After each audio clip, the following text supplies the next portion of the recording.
If you're experiencing audio desynchronization issues in Minecraft, follow these steps to help resolve the problem.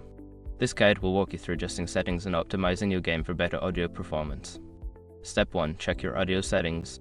Open Minecraft and navigate to the Options menu.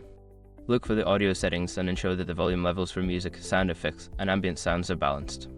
Sometimes, adjusting these levels can help reduce the sync issues. Step 2. Update your audio drivers. Make sure your audio drivers are up to date. Visit the website of your sound card manufacturer or use your operating system's device manager to check for updates. Updated drivers can improve performance and fix bugs related to audio playback. Step 3. Adjust video settings. Lower the video settings in Minecraft. Go to the video settings menu and reduce the render distance, graphics quality, and other settings that may be taxing your system. A smoother game performance can lead to better audio synchronization. Step 4. Close background applications.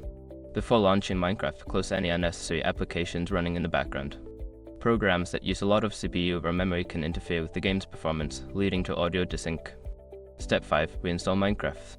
If the issue persists, consider reinstalling Minecraft. Uninstall the game completely and then download the latest version from the official website. This can help resolve any corrupted files that may be causing audio problems. By following these steps, you should be able to reduce or eliminate audio desynchronization in Minecraft. Enjoy your gaming experience.